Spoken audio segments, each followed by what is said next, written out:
Bonjour et rebonjour. Je vous ai dit, là, j'attendais juste qu'on soit plus nombreux. De toute façon, j'espère que vous allez bien, hein. Tout se passe bien. Euh, et j'aimerais commencer les cours d'aujourd'hui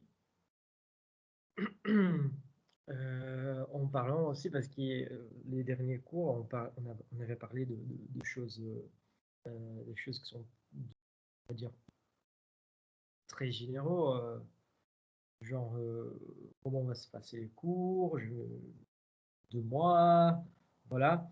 Euh, on ne fait pas la présentation de chacun d'entre vous parce que voilà, vous êtes nombreux et en plus, je pense que vous, entre vous, vous connaissez. C'est moi que je ne vous connais pas, du coup, c'est pas grave, hein. Donc voilà. Euh, à la fin du cours, du dernier cours, en fait, quelqu'un, je ne me souviens plus, m'a posé la question concernant l'appel, hein. Du coup, à la fin du dernier cours, à la fin du dernier cours, donc, je, euh, je vous ai dit que normalement, je faisais l'appel par les chats de la discussion qu'on- du cours, hein, du jour. Du coup, dans ces cadres-là, je vous invite à chaque jour, à chaque cours qu'on fait, à écrire un petit bonjour sur le chat, parce que ces bonjours, ils restent enregistrés pour moi. Donc, c'est à partir de ces bonjours que vous écrivez, que vous allez écrire en fait sur le chat, que je veux pouvoir contrôler votre présence effectivement. Voilà, vous êtes tous en train de déjà faire, c'est parfait, nickel, je vous remercie. Une autre chose d'ordre pratique, hein, tous les jours quand vous arrivez dans les cours, vous pouvez écrire directement les bonjours. Voilà, comme ça je peux avoir, euh, je peux compter votre présence. Du coup, une deuxième chose, c'est que moi, notre cours, normalement, c'est 13h30. J'y attends toujours un peu, histoire de 3 4 minutes, hein, pour que tout le monde puisse se connecter, finir de faire quelque chose, ou même, voire même régler un petit souci de connexion. Voilà. Euh, et si vous avez des soucis aussi par rapport à la connexion, n'hésitez pas à m'envoyer un message ou un mail. Voilà. Qui on va essayer toujours de régler les problèmes pour que tout le monde puisse suivre les cours, hein, y participer de la meilleure façon possible. Bon. Euh, en plus, j'aimerais commencer aussi avec une bonne nouvelle, entre guillemets, hein. C'est bonne nouvelle pour tout le monde, hein.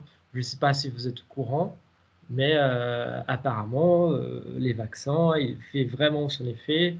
Les premiers chiffres d'Israël, ils ont commencé à sortir. Du coup, finalement, on peut voir peut-être la fin de cette pandémie, hein, dans cette année.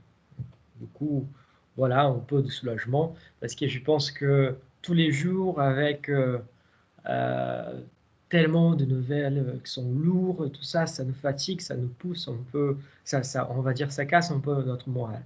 Du coup, un peu de bonnes nouvelles, ça fait pas mal, hein. Du coup, voilà.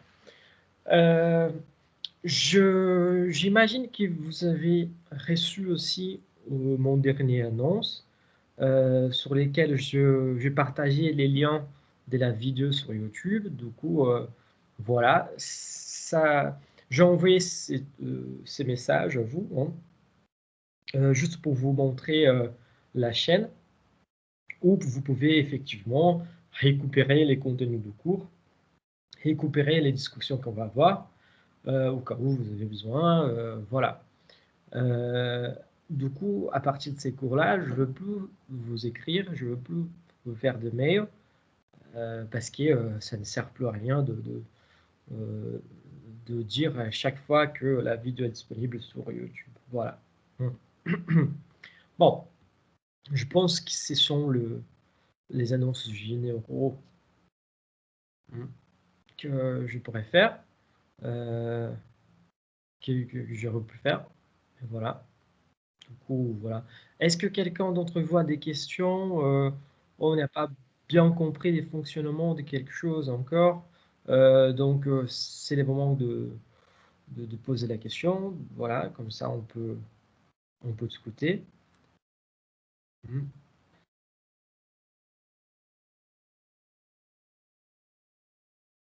Non, je pense que c'est bon alors. Encore une fois, si vous avez des questions, des commentaires. Mhm. Ah oui, ça c'est... Oh là, ça c'est une question que... C'est une bonne question, hein. C'est une bonne question, mais moi je sais pas. Malheureusement, je sais pas. Euh, Surtout avec cette histoire de on va réconfiner, on va pas réconfiner. Pour l'instant, on sait que les TD de L1, normalement, ils sont en présentiel dans une jauge de 50%, hein, normalement. Euh, mais de toute façon, aujourd'hui, je vais envoyer un mail aussi au directeur de département pour prendre de nouvelles, pour savoir s'ils ont des nouvelles de la présidence de l'université. Voilà. Mais pour l'instant, juste le L1, même, juste les TD L1, euh, sont concernés par cette mesure de cours en présentiel. Mais sinon, avec l'imminence, entre guillemets, du confinement, on ne sait pas comment va se passer. Mais moi, j'espère, j'espère vraiment qu'on va bientôt reprendre. Et si vous voulez suivre un peu l'idée, j'imagine que au fur et à mesure qu'on va avancer dans les plans des vaccinations, on va aussi libérer d'autres cours. Voilà, c'est ça. Du coup, à voir les prochaines étapes de, de cette série-là. Mais voilà. Mais je suis au courant de quelque chose, je vais vous informer, ne vous inquiétez pas. Parce que moi, je veux aussi, hein, moi, je veux aussi qu'on on puisse revenir en présentiel. Donc, voilà. Même si ça me fait dépenser plus d'argent ben, avec les trains et tout ça. Mais c'est très important, je pense que c'est très important pour tout le monde. Bon, si vous n'avez plus de questions, voilà, je pense qu'on peut commencer. Et effectivement, je m'excuse parce que là, je bois beaucoup de l'eau dans ces moments. Voilà, sinon, j'ai plus de voix à la fin de la journée. Et je vous rappelle aussi que n'importe quel moment, si vous avez des questions, des commentaires, voilà, si vous voulez participer, si vous souhaitez participer, vous pouvez m'interrompre, écrire un message dans le chat, ou encore même ouvrir votre microphone pour parler quelque chose, hein. N'hésitez pas. Bon, je partage mon écran. Euh,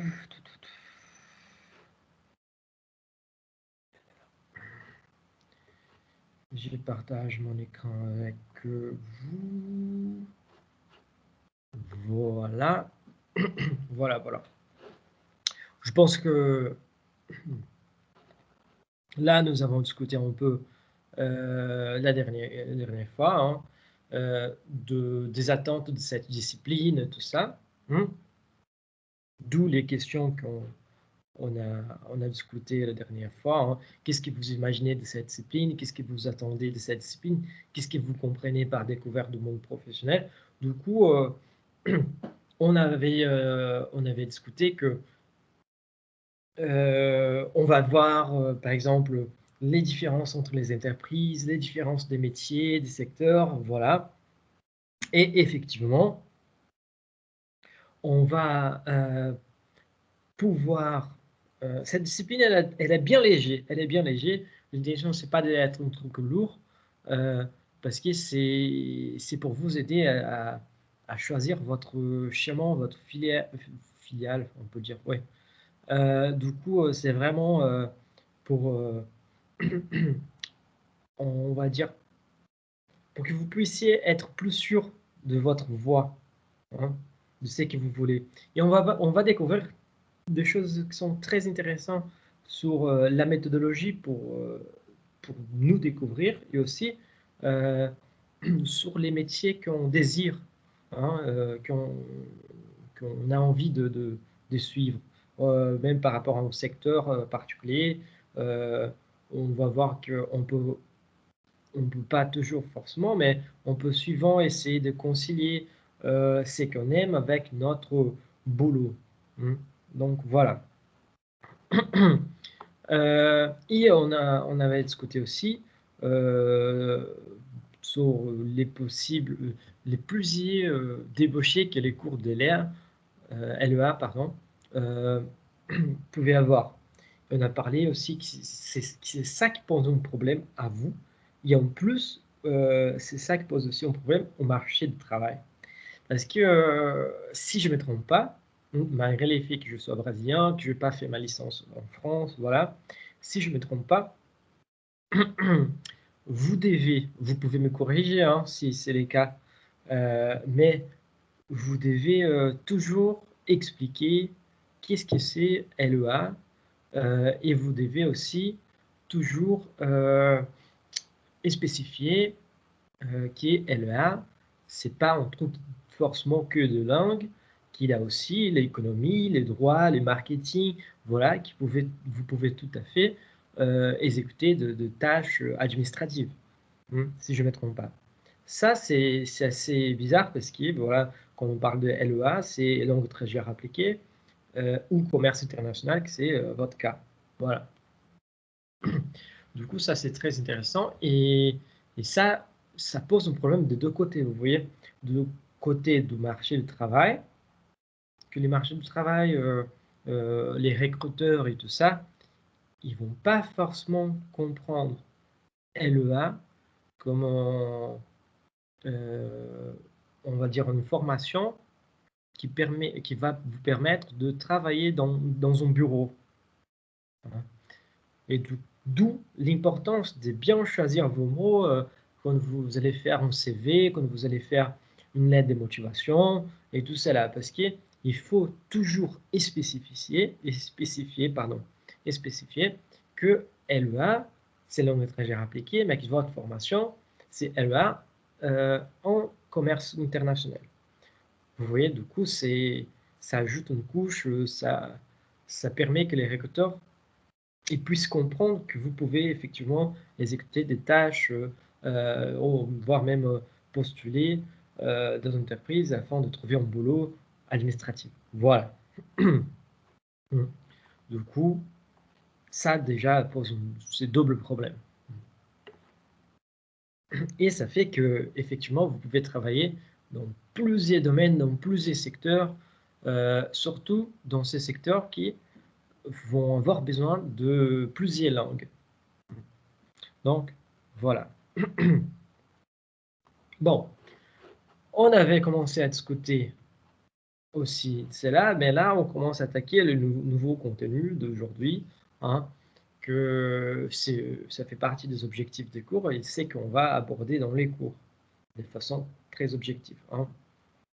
Donc, à vrai dire, la découverte du monde professionnel, hein, DMP, consiste dans un travail réalisé en groupe, mais qui cherche à toucher de façon individuelle chacun d'entre vous. Pourquoi on dit ça? Parce qu'effectivement, tous les outils, la méthodologie qu'on va utiliser, ça va être pour tous, hein. Mais c'est un peu la seule discipline que vous n'avez aucun intérêt en, on va dire, en tricher. Parce que, comme je viens de dire, ça va vous aider à découvrir plutôt votre voie professionnelle dans les marchés LEA, hein.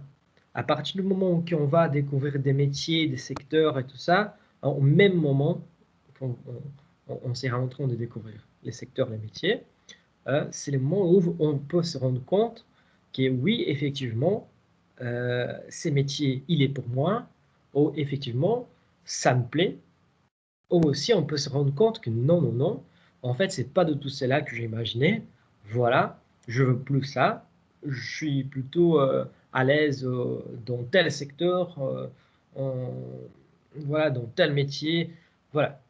Du coup, vous n'avez pas du tout l'intérêt de tricher parce que c'est pour vous.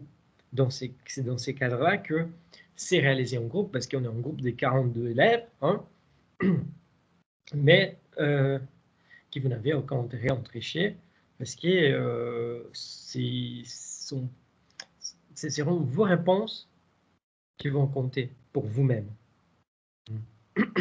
Donc, on joue la carte de l'honnêteté depuis les débuts, hein, et à partir de cela, on dit que effectivement, découverte du monde professionnel, c'est une sorte d'orientation professionnelle. Mais on va essayer de ne pas faire un truc chiant, de ne pas faire un truc casse-cul, quoi. Vous voyez, c'est un peu plus dynamique et que vous pouvez faire vos recherches de votre côté. Surtout que, hein, en faisant vos recherches de votre côté concernant les métiers que vous souhaitez suivre, ça va vous permettre aussi d'acquérir de compétences de recherche. Et les compétences de recherche sont très importantes parce qu'on utilise partout. On va utiliser dans cette discipline, on va utiliser dans des autres disciplines, on va utiliser aussi dans les métiers d'une façon générale, hein. Et on va utiliser, peu importe les métiers, si on sait pas un truc, qu'est-ce qu'on fait? Normalement, aujourd'hui, on a la chance de pouvoir taper sur Google et chercher. Mais est-ce qu'on cherche toujours sur la bonne, on va dire, pas sur la bonne voie, mais est-ce qu'on cherche toujours, meilleur, est-ce qu'on trouve toujours la bonne réponse? Voilà, il y a tout cela. Et en plus, à la fin de votre licence, vous allez devoir écrire un rapport de stage. Et du coup, cette recherche que vous allez faire concernant votre discipline, concernant votre discipline, pardon, votre métier euh, votre métier souhaité, quoi. Ça peut vous aider aussi à écrire votre rapport de stage que vous allez faire à la fin de votre licence. Voilà. Du coup, les contenus qu'on va voir ici, les contenus qu'on va voir et les contenus qu'on va travailler ici, garde-le.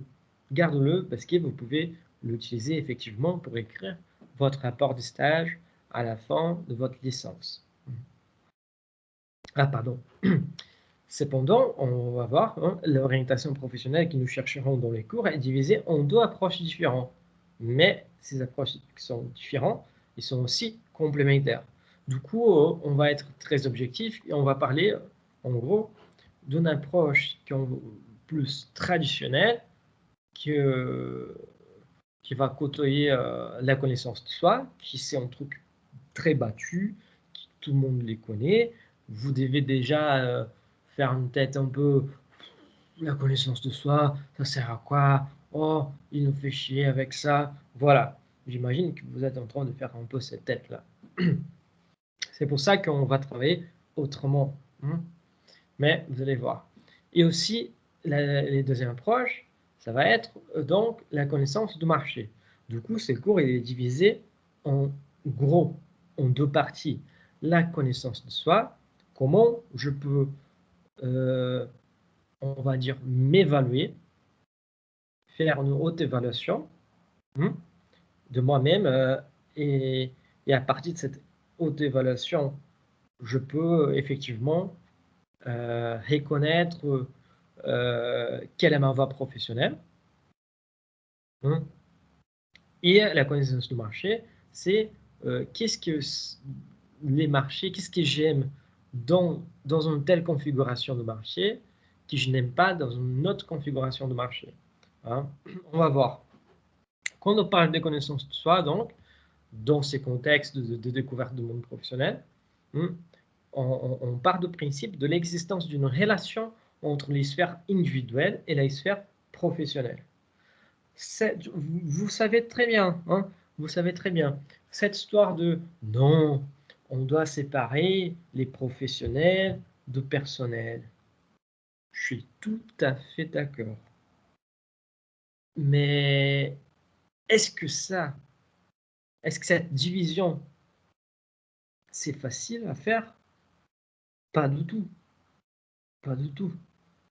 Hein? Normalement, hein, si on est con dans la vie personnelle, on va être con dans la vie professionnelle. Hmm? Vous voyez?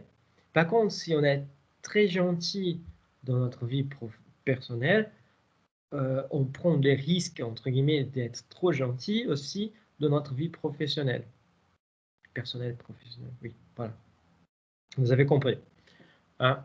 Mais vous voyez où je veux arriver? Hein? Donc, c'est exactement de reconnaître vos goûts, vos prédilections, hein, et faire une transposition de ces goûts et ces prédilections, et aussi de vos caractéristiques personnelles, hein, vers un métier, vers un secteur spécifique. On va dire par exemple que si vous n'aimez pas les gens, si vous détestez les gens, si vous ne supportez pas les gens, je suis désolé, mais le RH, c'est pas pour vous. Hein? Vous voyez, du coup, parce que les RH, c'est que vous allez subir, entre guillemets, dans les RH, c'est exactement résoudre les problèmes des gens et écouter les problèmes des gens. Et surtout, écouter les autres râler. Hein? Du coup, l'RH, c'est une sorte de psychologue de l'entreprise. Vous voyez? Du coup, si vous n'aimez pas les gens, euh, je ne sais pas, va faire plutôt les marketing pour manipuler les gens. On va encore faire entrer dans la partie des finances où vous allez voir des numéros et voilà. Mais il faut savoir que les composants humains dans les entreprises, il est toujours présent. Parce qu'on doit toujours travailler avec les autres, les uns, voilà, les uns et les autres, voilà. Du coup, vous voyez, c'est là que la connaissance de soi va jouer un rôle très important entre ces deux sphères, individuelle et professionnelle. Hein. Donc, c'est pour ça qu'on dit que cette approche permettra de visualiser vos cas. Pardon, je vais taper ma main sur la table. Donc, cette approche permettra donc de visualiser vos caractéristiques, de visualiser, que vous puissiez vous rendre compte de ça. Et aussi que vous puissiez vous rendre compte de vos attentes personnelles. Et à partir de cela, transposer vers un poste, un métier, en fonction qui correspondra au mieux à vos objectifs de vie.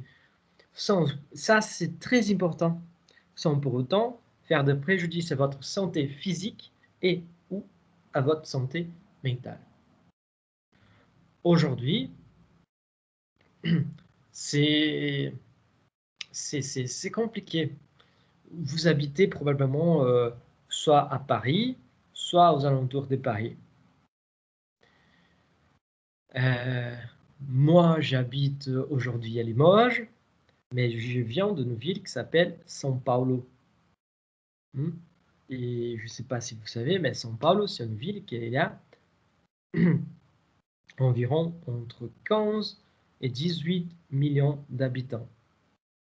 Du coup, c'est une ville énorme. Il y a toujours, vous pouvez imaginer 18 millions d'habitants. C'est énorme. C'est énorme. Donc, je viens d'une ville comme celle-là, hein, qui on peut dire que c'est comme Paris, au niveau de vitesse et tout cela. Et c'est une ville qu'on peut dire que c'est très, très, très capitaliste. Capitaliste dans le sens que si vous avez de l'argent, vous pouvez tout et vous êtes le roi ou la reine. Mais si vous n'avez pas d'argent, vous ne pouvez rien faire. Et donc, vous devez subir les conséquences, entre guillemets. Et ça, au bout du moment, dans les marchés du travail, ça fait qu'on essaie de travailler, juste pour avoir de l'argent. Parce qu'on ne veut pas subir des choses que les gens qui n'ont pas l'argent, ils subissent. Ils peuvent subir, voilà. Vous voyez? Du coup, j'imagine que la situation à Paris, aux alentours, c'est un peu comme ça. Je dis à Paris, aux alentours, mais aussi, j'imagine à Bordeaux, que les prix immobiliers à grimper, à Lyon, voilà, toutes les grandes villes. Hein. Et au bout du moment, il faut qu'on fasse on refasse cette procédure de la connaissance de soi pour se rendre compte qu'il faut arrêter au bout du moment et il faut ralentir. Il faut aller plus doucement. Donc, voilà. Ça, pour votre santé physique et pour votre santé mentale. Par contre, si vous vous sentez très bien dans cette... encore, vous voyez, ce n'est pas une critique à la forme des vies parisiennes ou à la forme des vies de ma vie, le Brésil. Pas du tout. Parce que par contre, si vous vous sentez bien dans cette forme de vie, si vous vous sentez bien dans cette façon de vivre, et vous trouvez que ça n'a aucun impact sur votre santé physique ou sur votre santé mentale, je vous conseille de foncer parce que voilà, c'est votre place. Hein. Du coup, voilà. Quand on parle de trancher aussi sur notre deuxième approche, c'est la connaissance du marché, hein, on va parler, c'est là on va parler des aspects plutôt techniques, hein, qui c'est donc, on va dire qu'on va essayer d'explorer les caractéristiques et les principales différences entre les grandes entreprises, les petites entreprises et encore les entreprises familiales. Hein. Parce qu'on sait, on parle tout le temps de « Ah non, c'est une grande entreprise. Ah non, c'est une petite entreprise. » Vous voyez? Mais les grandes entreprises ont quelques avantages et quelques inconvénients que les petites entreprises n'ont pas aussi. Normalement, dans les grandes entreprises, par exemple, on va toujours avoir un boulot qui est très spécialisé, très tranché. Parce qu'ils ont pas mal de gens qui embauchés. Parce que chacun est extrêmement efficient, extrêmement bien dans ce qu'il fait. Voilà. Donc, vous voyez, et par contre, les petites entreprises, il va falloir être, on aime bien utiliser ces mots polyvalents. Hein. Moi, je n'aime pas trop, mais voilà. Mais dans les petites entreprises, on est obligé de faire un peu de tout. Vous voyez, parce qu'on n'a pas assez de gens, les petites entreprises ne peuvent pas embaucher des gens pour se développer, voilà. Hein. Et effectivement, il y a des contraintes au niveau de salaire, mais par contre, des fois, vous allez avoir plus de liberté dans les petites entreprises que sur les grandes entreprises. Et du coup, voilà, on va parler de tout. Vous voyez que ce sont des questions de fonctionnement du marché. Hein. Et encore une troisième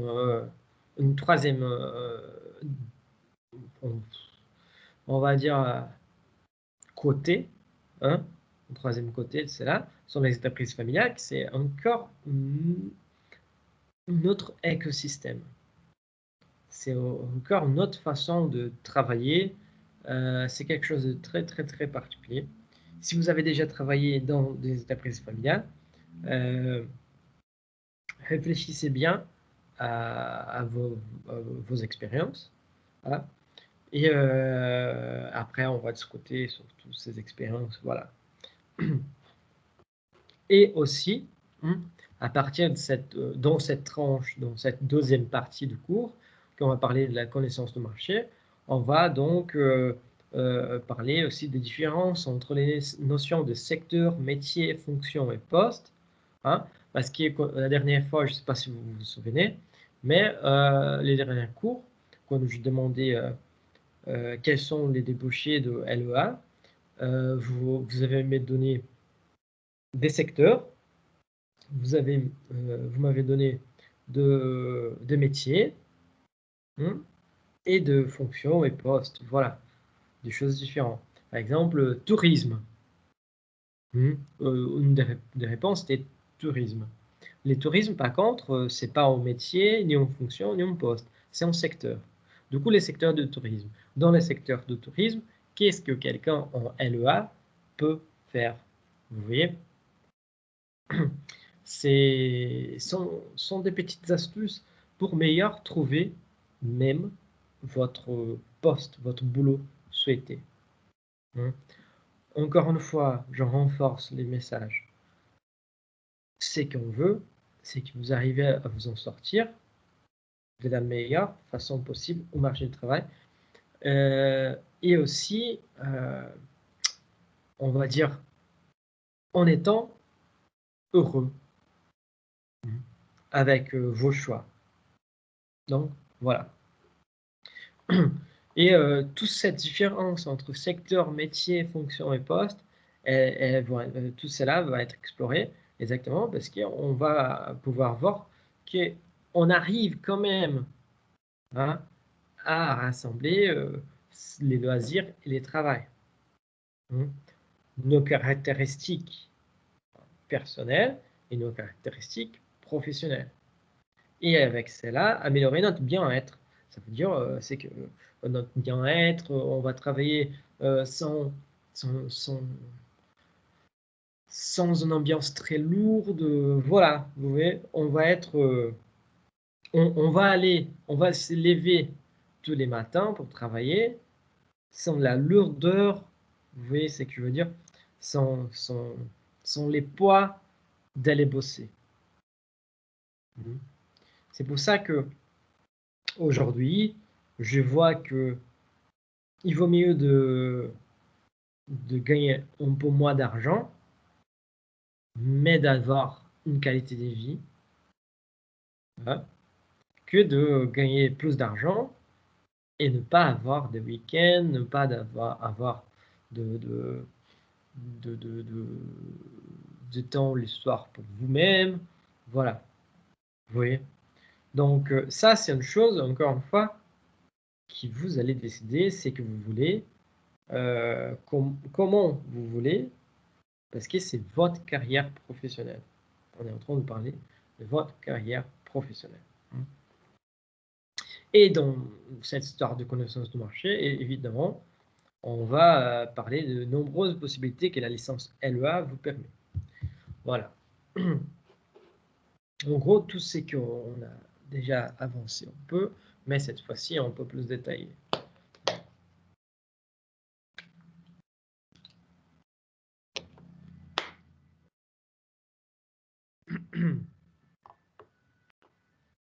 Bon. Nos objectifs, en fait, ils vont consister en fait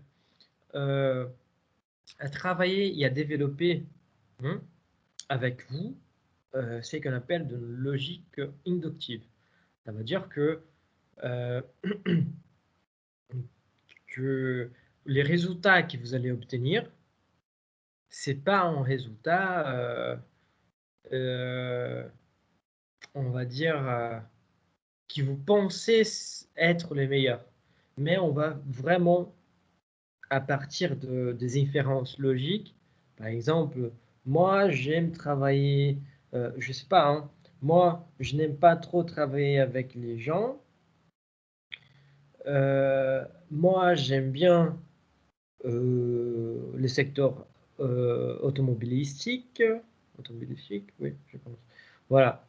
Et, et moi, je n'aime pas trop travailler en équipe.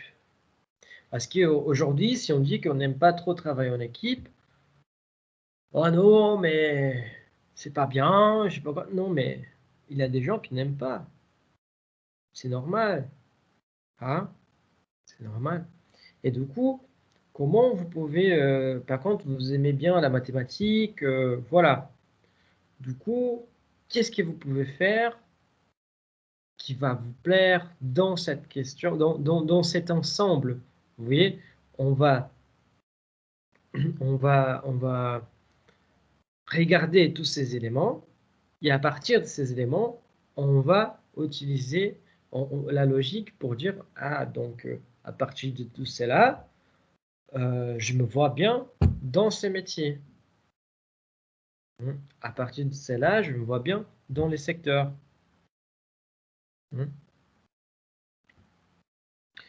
Euh, c'est là d'où on peut parler de rassembler, de faire rejoindre en fait les loisirs avec les côtés professionnels. Vous voyez, on peut toujours, je ne sais pas, euh, j'aime bien les bandes dessinées. J'aime bien les bandes dessinées. Mais je fais LEA parce que je suis nul avec mes capacités, dans mes compétences de dessin. Voilà, du coup, je voulais quelque chose que dans ces côtés-là. Mais c'est pas parce que vous faites LEA que vous ne pouvez pas se rapprocher de la bande dessinée. Hein? Vous voyez? Donc, dans les secteurs de la bande dessinée, quels sont les postes disponibles qui ont des tâches administratives? Vous voyez? Et du coup, tout cela va partir de la logique inductive. Hein, et c'est cette logique inductive qui va nous aider à prendre nos décisions d'une façon qui va respecter nos caractéristiques personnelles, hein, et qui va nous mener à suivre un chemin plus confortable, sur lesquels on se sent plus à l'aise et qu'on va moins se tromper, on va moins angoisser, on va dire. Notre deuxième objectif, donc, c'est de présenter quelques caractéristiques de marché, hein, comme vous avez pu constater, hein.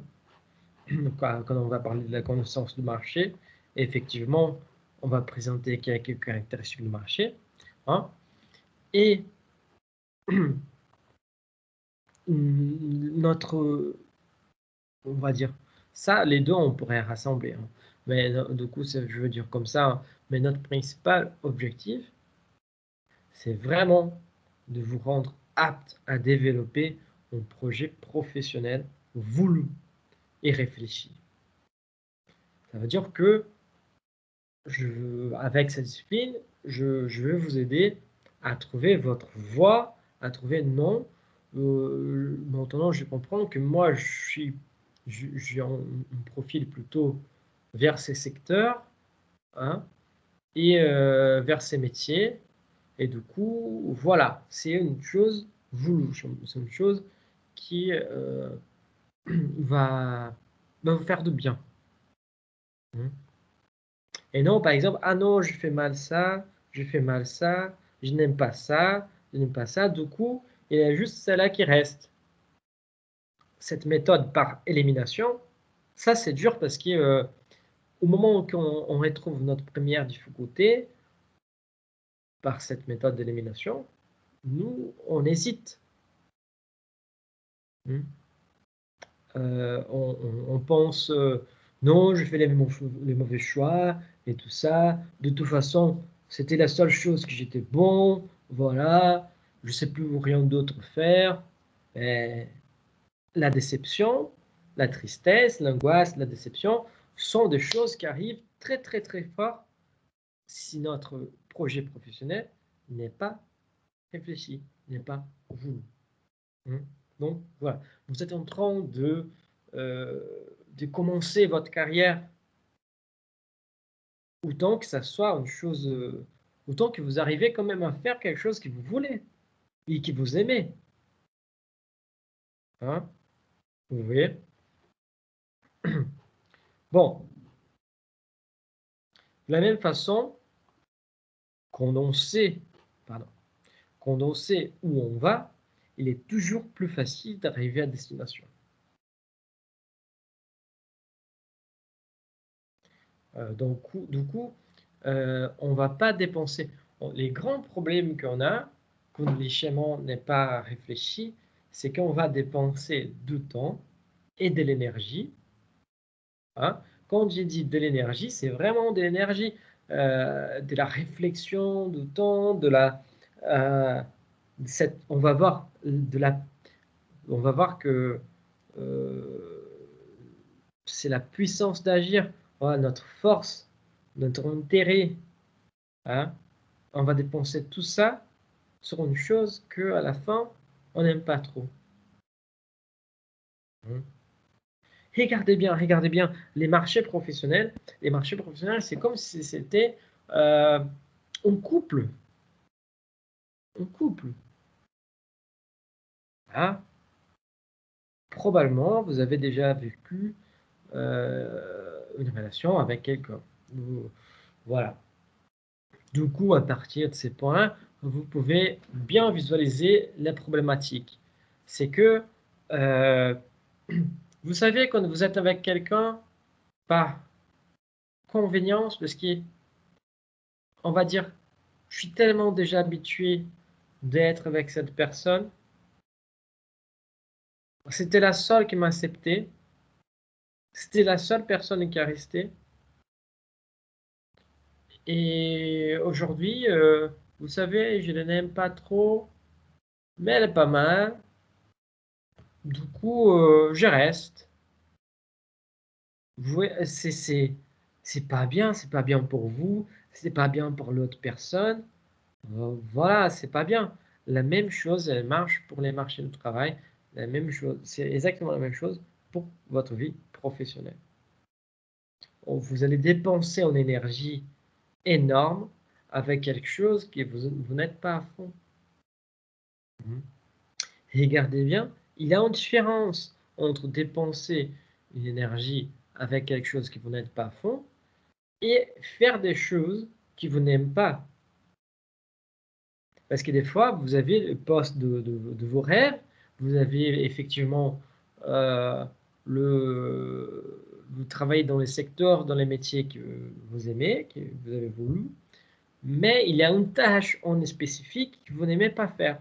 Bon, ça c'est normal, ça c'est normal. Hein, on a tous cela. Moi, par exemple, moi, j'adore faire en tant qu'enseignant, moi, j'adore faire de la recherche. Moi, j'adore publier des articles, écrire des articles. Moi, j'adore euh, donner des cours. Voilà, moi, j'adore cet échange qu'on peut avoir en cours.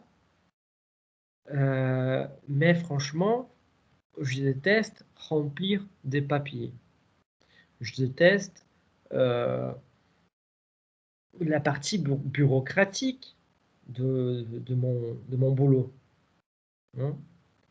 Les fiches de présence, les fiches des heures de cours, les notes et tout cela, toutes les fiches, tous les formulaires, je déteste. Mais pour faire ce que j'aime, je dois avaler, ou en plus, meilleur, je dois accepter que dans ces métiers, il y a des choses que je n'aime pas trop, mais qu'il va falloir que je les fasse. C'est la même chose avec vous. Hmm. Du coup, vous voyez, on va pas romantiser cette histoire, on va être objectif. Hmm. Euh, Si vous avez des questions, vous pouvez les poser. Hein. Je vais changer de diapo parce qu'on va commencer à parler donc de notre première approche, qui c'est donc la connaissance de soi, comment on va arriver, comment on va développer, et, et enfin, vous allez voir. Hmm. Mais si vous avez des questions, n'hésitez pas à les poser. Moi, je vais juste changer de diapo, du coup, arrêter les partages. Voilà.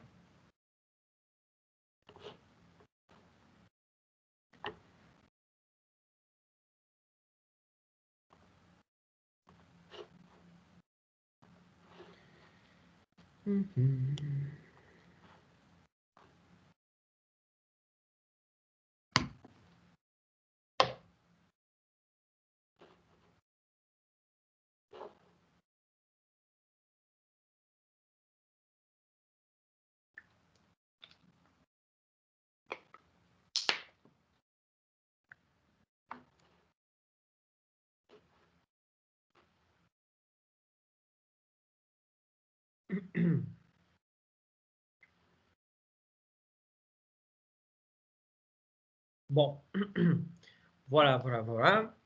Les diapos ont toujours la même tête, la même gueule, hein. J'espère que vous n'allez pas vous endormir. On va essayer de faire des meilleurs, là, hein. Du coup, là, j'imagine que vous voyez bien, hein, la connaissance de soi. Nous avons vu, nous venons en fait de parler de ça, hein,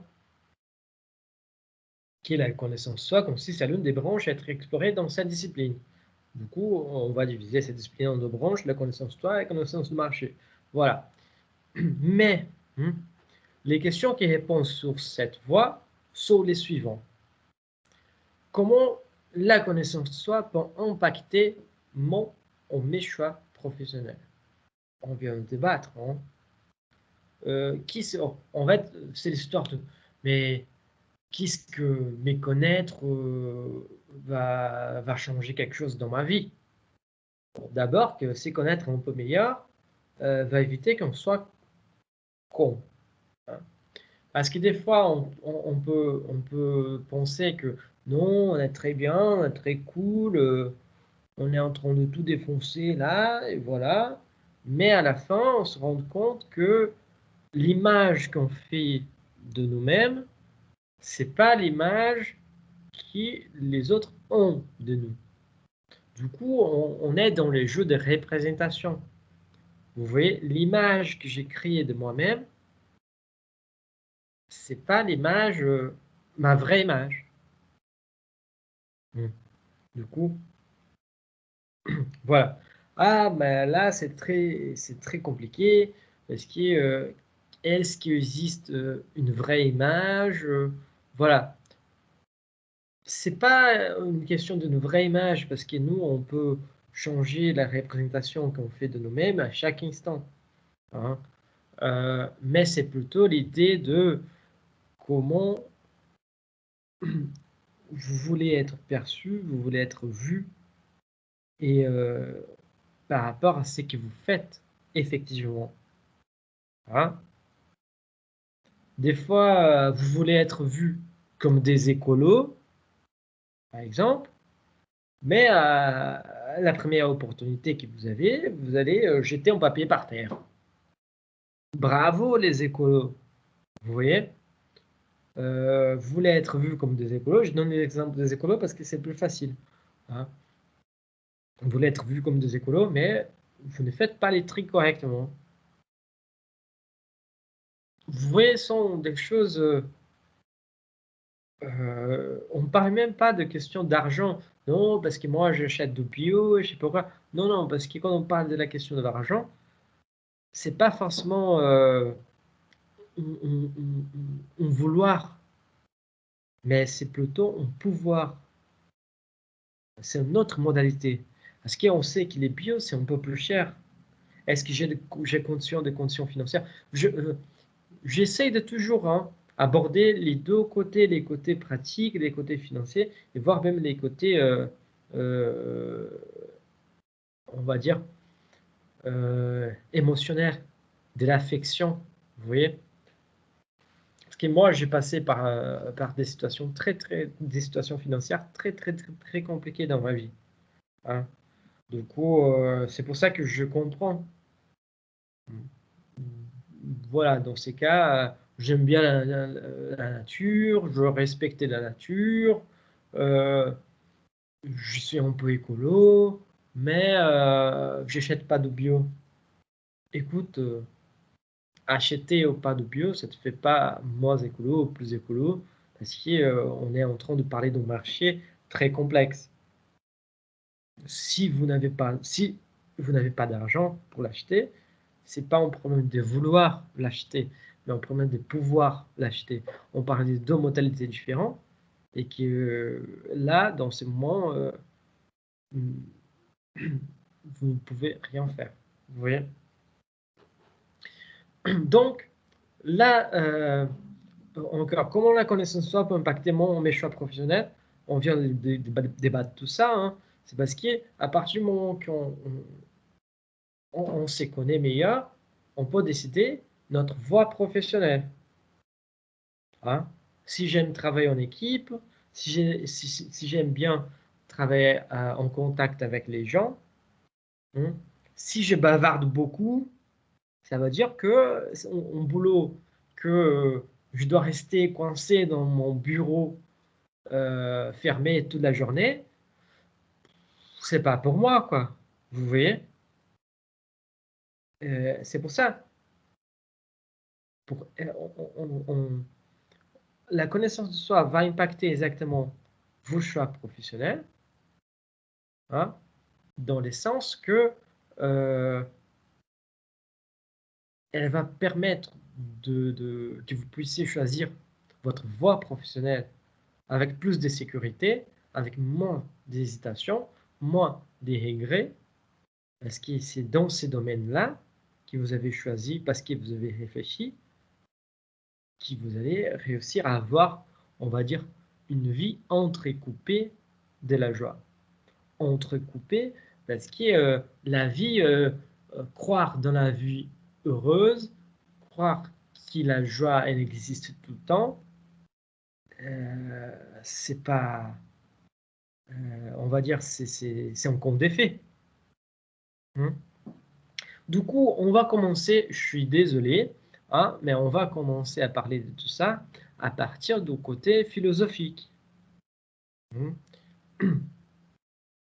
Parce que, voilà, je pense que c'est important je pense que c'est important que si on doit travailler, développer avec une logique inductive pour arriver à trouver la bonne voie pour vous-même, je pense qu'il est nécessaire de comprendre les basiques, ça veut dire la philosophie. Normalement, on dit non, mais la philosophie, elle sert à rien. Ce mec va me casser les couilles en parlant de philosophie, d'Aristote, de Sartre, de je sais pas quoi, Spinoza, Nietzsche, voilà. Vous allez voir. Hein. Du coup, ben, les problèmes, c'est exactement ça. Les problèmes, c'est qu'aujourd'hui, il nous manque de la réflexion. Si on veut prendre du recul pour réfléchir sur quelques sujets, sur n'importe quel sujet, ça, c'est déjà la philosophie. La philosophie, c'est pas pour les grosses têtes. Hein. C'est ça, on pense que la philosophie, c'est pour les grosses têtes, pour les gens qui n'ont rien à foutre de leur vie. Voilà. Non, non. La philosophie, elle devrait être faite de façon quotidienne. Nous tous, à partir du moment qu'on prend du recul pour réfléchir à une situation donnée, on est en train de philosopher. Hein? On est en train de philosophie. À partir du moment que vous posez la question, est-ce que je fais les bons choix? Là, vous êtes foutu. Je suis désolé, mais vous êtes foutu. Vous êtes déjà en train de faire de la plus haute philosophie. Hein? Donc, voilà. Je vais juste boire un coup de l'eau pendant que la voiture de police me passe.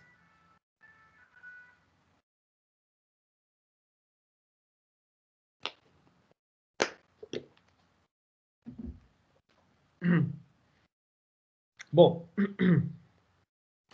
Et la deuxième question, quand on parle de connaissance de soi, c'est mais putain, donc qu'est-ce que c'est cette merde de connaissance de soi?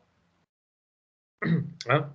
Et la troisième question, c'est effectivement, après avoir compris un peu meilleur l'impact de la connaissance de soi et son rapport entre le, les choix personnels, la vie personnelle et les choix professionnels.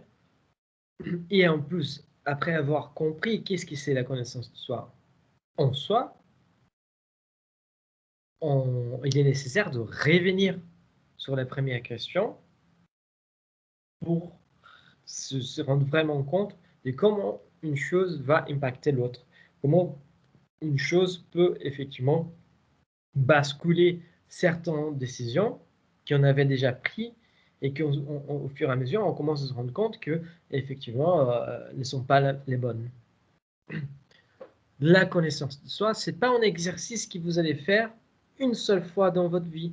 La connaissance de soi, encore une fois, c'est la philosophie. Vous devez la faire tous les temps. Vous allez faire un entretien d'embauche, par exemple.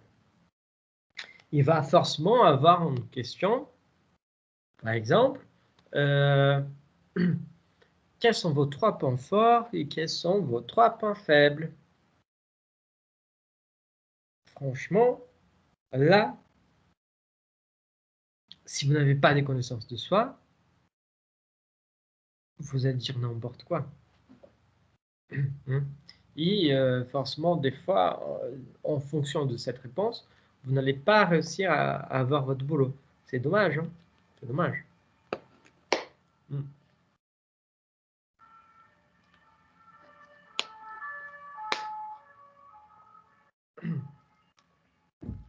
Mais voilà. Bon, du coup, on comprend tout de suite que la connaissance de soi, c'est une chose, c'est un cycle en fait. Et c'est cyclique. Cyclique? Je ne sais pas si on peut dire comme ça. Mais c'est une chose qu'on doit, à partir du moment qu'on a les réponses, on doit toujours refaire et refaire. C'est une constante dans notre vie. Donc, on commence hein, à comprendre on va essayer de répondre à ces questions-là de façon plus pratique, plus philosophique aussi, et aussi d'une façon qui va vous permettre de comprendre pourquoi la connaissance de soi, c'est important et quel est le rapport avec la connaissance de soi et avec tous vos choix professionnels. Hein. Pour comprendre tout ça, la connaissance de soi, c'est avant tout une journée de découverte et d'évaluation. Attention, attention, hein, parce que qui parle de découverte et d'évaluation, découverte c'est une chose, hein, mais évaluation c'est un jugement. Vous voyez, un jugement c'est toujours dur à faire. Et parce qu'il est dur à faire, qu'on doit, on doit se méfier, on doit vraiment prendre du recul parce que nous ne devons pas romantiser ou on confond la connaissance de soi avec une idée psychologisante d'une introspection profonde.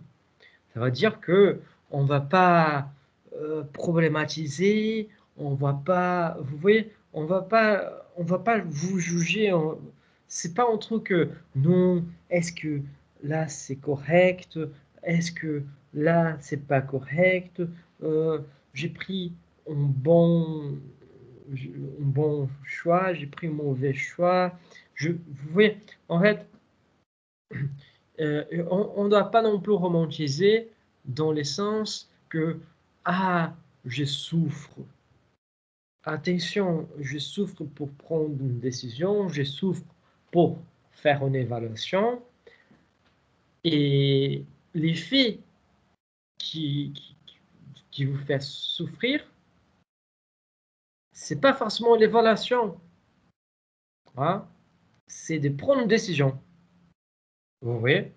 Et du coup, d'où l'évaluation objective qui est très important.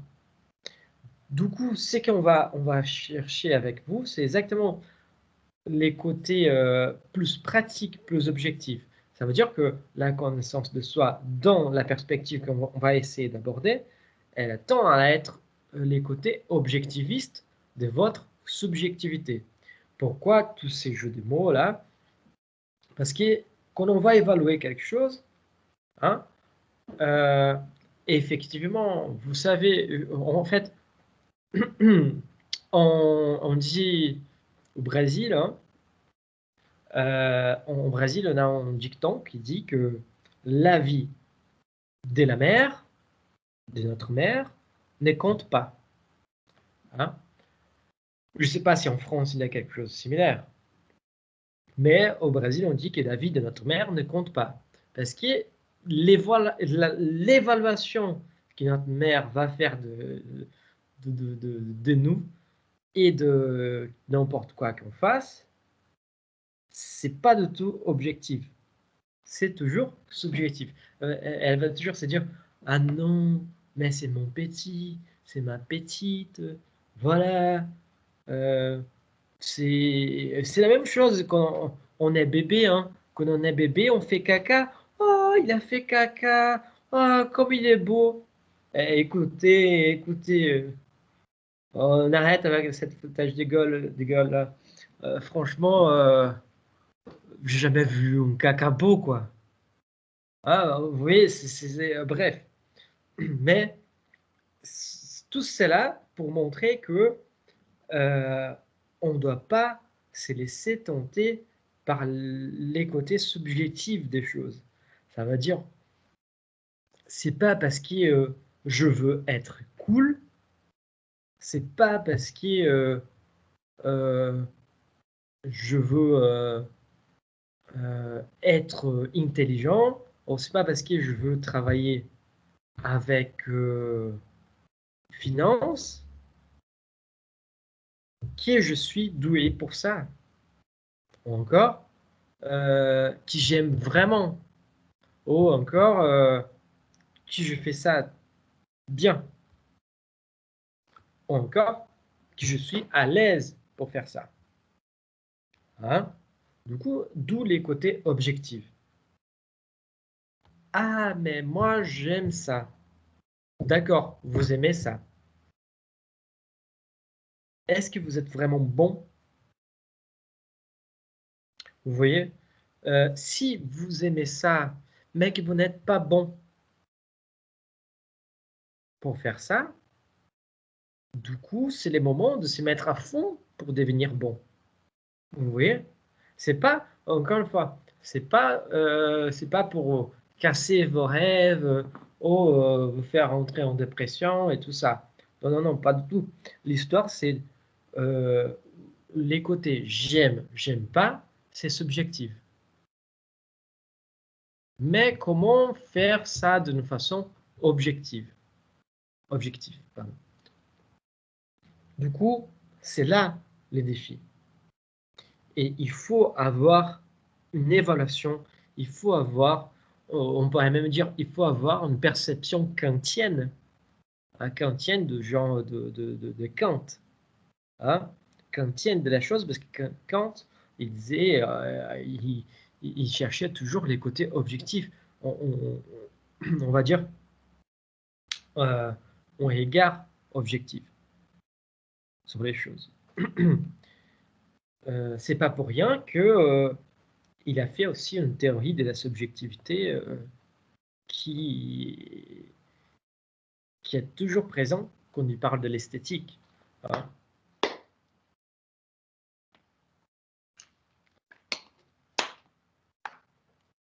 Mais voilà, on doit essayer au max d'être objectif, même dans notre subjectivité. Voilà.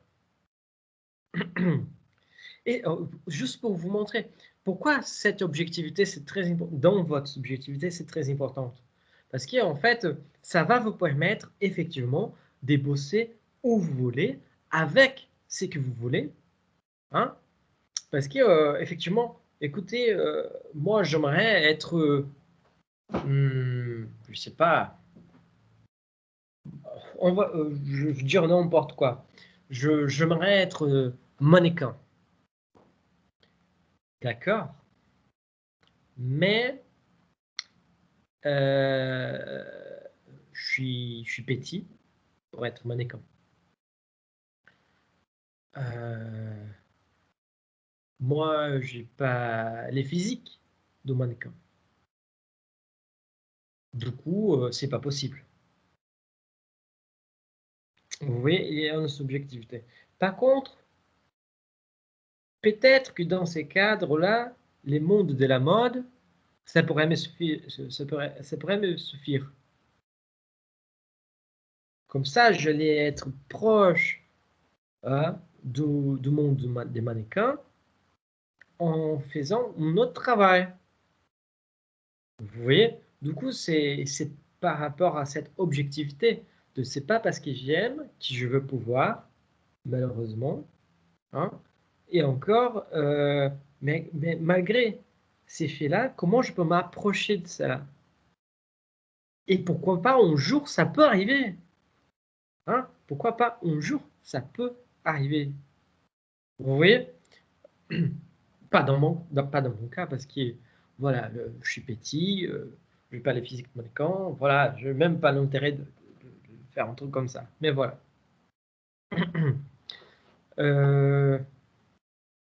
Bon, et toute cette objectivité, elle est très importante. Hein, parce que c'est cette objectivité envers soi-même, hein, à partir de cette objectivité hein, là, envers soi-même, que nous pouvons trouver ce que nous jugeons positif pour nous sur plusieurs aspects de notre vie. Hein. J'aime bien cela, je travaille bien de cette façon, je rêve de ceci. Hein. Moi, franchement, j'ai pris la décision de donner des cours pour toute ma vie euh, dans 6 mois. Hein, dans 6 mois. Je vais vous raconter un peu cette histoire après. Hein, mais on va comprendre. On va comprendre meilleur avant quelque chose. Parce que c'est exactement, c'est à partir donc de ces parcours promus par la connaissance de soi que nous pouvons donc intégrer dans notre vie ce que Nietzsche va appeler des volontés de puissance, ou encore ce que Spinoza appelle des puissances d'agir. Hein. Tout à l'heure, on a parlé de énergie parce qu'on va, on va investir de l'énergie dans des choses, des temps dans les choses. Et c'est quoi cette énergie? Vous voyez qu'en fait, des fois, même pendant la journée, hein, pendant la journée, des fois on se réveille et voilà, moi, je vais parler de moi. Moi, pendant les matins, je suis nul. Je suis nul. J'ai besoin de prendre mon temps. Hein. Les matins sont faits pour contempler, pour la contemplation et pour les cafés. C'est tout. Pour moi, il faut être doucement. Hein. Franchement, je ne sais pas si vous réveillez à fond, mais pour moi, les gens qui se réveillent déjà, je ne sais pas, 5 heures du matin ou 6 heures du matin, qui se réveillent à fond, sont, sont, sont, sont des démons, quoi. C'est presque les diables. Hein? Parce que franchement, ça, c'est pas normal. Il faut s'éloigner de ces gens-là. Ils sont pas normaux. Hein?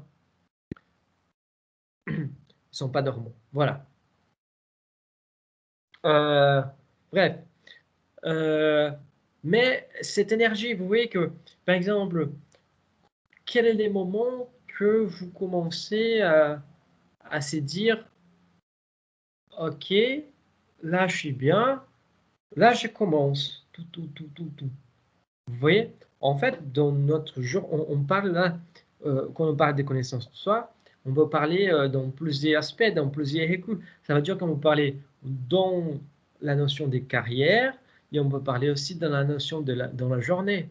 Hein. Parce que si on se rend compte que notre volonté de puissance, ou encore que notre puissance d'agir, elle est plus forte dans un moment donné, c'est là que vous devez investir votre énergie, c'est là où vous devez investir votre temps. Vous voyez, par exemple, je viens de dire, pendant les matins, je suis nul, je fais rien. Du coup, s'il vous plaît, ne me demandez rien, hein, surtout s'il faut courir à droite, à gauche, les matins. Hein. Voilà. Du coup, je commence à m'activer. Vous voyez, si je me réveille 5 heures du matin, je commence à m'activer vers 6 heures, hein, 1 heure après. Ce qui est, là, j'ai pris ma douche, là, j'ai bu mon café. Voilà. Vous voyez, là, pouf, je suis réveillé, je suis bien, je suis quand même à une bonne puissance. Hein.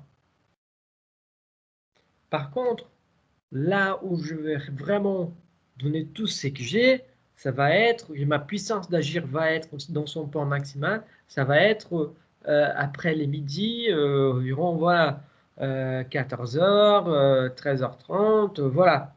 C'est là où je vais être vraiment entier dans ce que je fais. Mais on va voir que cette puissance d'agir, ça va être aussi dans on vient de parler dans le fil de temps, dans une journée. Hein, mais on va parler aussi dans le fil de temps, dans une carrière. C'est d'où vient cette citation de la puissance d'agir de Spinoza, qui vous pouvez trouver en Éthique 3. Hein. Juste une petite parenthèse, je ne sais pas ce qui se passe à Limoges, mais il y a pas mal de voitures de police qui sonnent partout. Je ne sais pas si vous écoutez, mais voilà. Bon, je vous laisse 2 minutes pour lire, 2 minutes, 1 minute pour lire la citation.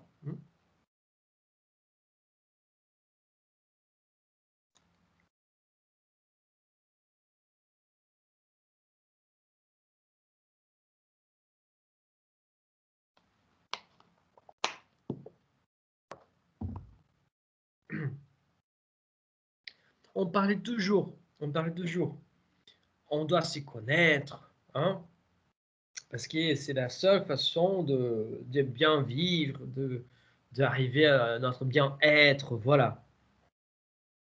Spinoza, en éthique 3, il disait que la satisfaction de soi-même est une joie. Ça, c'est déjà très fort. Hein. Ça, c'est déjà très, très fort. Ça veut dire que être heureux dans ce qu'on fait, être heureux de la personne qu'on est, c'est déjà une joie. Vous voyez, c'est énorme. C'est absolument énorme. Hein. Aujourd'hui, qui d'entre vous hein, est satisfait avec soi-même? Vous voyez? Hein. Moi, je ne suis pas satisfait avec moi-même, de moi-même, pardon, parce que je me trouve, par exemple, euh, très gros. Hein. Par exemple. Oh, parce que j'ai un complexe ceci, oh, parce que j'ai un complexe cela. Des fois, on est bien à aller au regard des autres, même. Mais c'est nous qui nous sentons mal. Du coup, si on peut trouver cette satisfaction en nous-mêmes, ça, c'est déjà énorme. Par contre, cette satisfaction en soi-même, c'est ce qui naît hein, de la contemplation de soi. Et cette contemplation vient de la contemplation de lui et de sa puissance d'agir. En gros, c'est tout cela que Spinoza il dit. Si on doit traduire, c'est que on des mots un peu plus faciles peut-être, on peut être heureux que si on arrive à nous comprendre, à nous contempler. On peut être heureux que si on comprend si on comprend notre puissance d'agir. Si on comprend, c'est qui me fait bien, c'est qui me fait mal. D'où la connaissance de soi qui devient quelque chose de très important. Du coup, la connaissance de soi, elle va dialoguer avec la possibilité d'être satisfait avec soi-même. Mais pour être satisfait avec soi-même, il faut vous connaître, il faut connaître aussi votre puissance d'agir. Vous allez voir, pardon. Mais cette puissance d'agir chez Spinoza, vous allez voir, en réalité, en fait, on peut dire que si contempler soi-même et contempler sa puissance d'agir constituent en effet une seule et même chose. Tout cela, donc, ça fait partie de des moyens pour trouver la satisfaction en soi-même.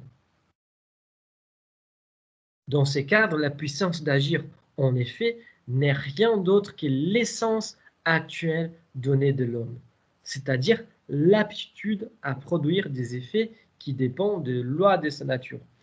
Attention, parce que quand on parle des lois de sa nature, il faut comprendre qu'il y a des sens, essence est là de sa nature. Il faut comprendre que l'idée de nature pour Spinoza semble être liée à la notion d'aptitude ou de vertu, mais la même vertu qui parle qu'Aristote il parle. Ça veut dire, par exemple, que l'homme, il est né avec certaines aptitudes. Voilà, ça y est. Et qui sont ces aptitudes-là qu'il doit investir du temps. Par contre, cette journée, vous voyez, ces aptitudes, c'est la puissance d'agir. Je suis bon en cela parce que c'est là où je me donne les plus, où ma force d'agir, où ma puissance d'agir, où j'ai envie d'agir est la plus forte.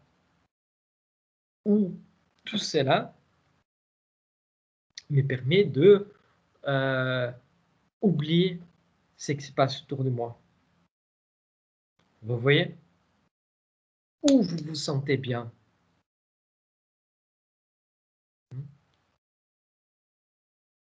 Qu'est-ce que vous faites aujourd'hui qui vous permet de sentir bien?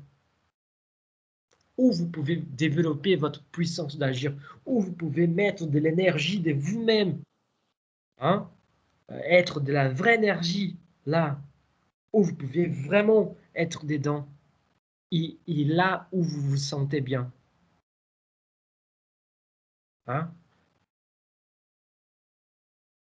C'est là la puissance d'agir, c'est très intéressant. C'est là que la puissance d'agir, c'est vraiment les moments maximaux de l'énergie où vous avez vraiment envie de dépenser de l'énergie.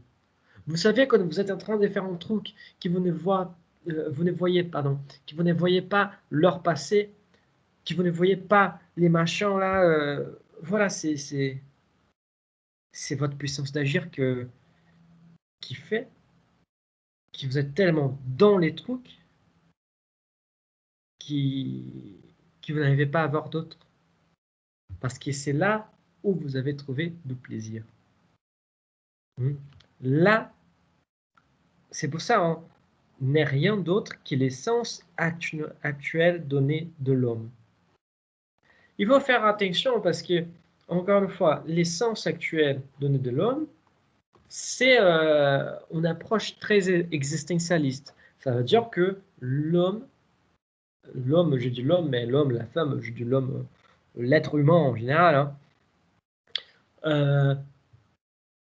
il est né avec certaines aptitudes qui sont innées. Vous voyez ce que je veux dire? Pour lui, il croit que Spinoza, il faut comprendre juste que Spinoza, c'était quelqu'un qui,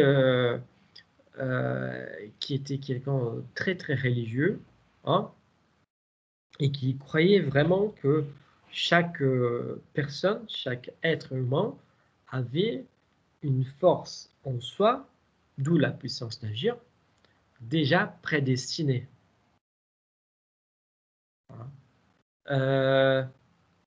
Mais on va voir que cette force prédestinée, en fait, ça peut être n'importe quoi. C'est juste l'idée de ce qui nous donne envie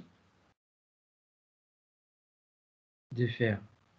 Si on oublie ces côtés existentialistes de contexte historique de Spinoza, hein, on va voir que c'est exactement les lieux où on se trouve à l'aise, où on s'amuse. Hein. C'est ça. Mais tout cela exige du recul. Tout cela exige de vous que vous vous arrêtez pour l'instant et que vous vous rendez compte que c'est là que vous êtes bien. Hein. Et des fois, pour se rendre compte de tout ça, il va falloir peut-être 5 minutes, peut-être une semaine, peut-être 6 mois. Bon, 6 mois, c'était mon cas, mais je vais vous expliquer lors de notre prochain cours. Hein, on va continuer à parler de ça, de la puissance d'agir chez Spinoza, et on va commencer on va arriver à la fin du prochain cours à un outil de gestion stratégique qui probablement vous connaissez, mais que vous pouvez l'utiliser aussi, mais que vous pouvez utiliser aussi pour plusieurs choses dans votre vie. Hein. Je ne sais pas si vous avez déjà entendu parler de l'analyse SWOT. SWOT. Là, je viens d'écrire là. SWOT. Ça, c'est anglais. En français, je ne me souviens plus. C'est MOF, ou quelque chose, je ne me souviens plus. Mais voilà. On va travailler aussi avec cet outil de gestion stratégique pour la connaissance de soi et on va voir quelles questions on peut poser. On va finaliser cette question de la philosophie de la connaissance de soi pour partir sur cet aspect pratique. Et après, on va faire un petit questionnaire que vous devez garder. Hein, ça ne va pas être évalué, mais c'est pour vous-même que vous pouvez, que vous pouvez se poser des questions. Vous pouvez poser des questions. Mais voilà. Dans tous les cas,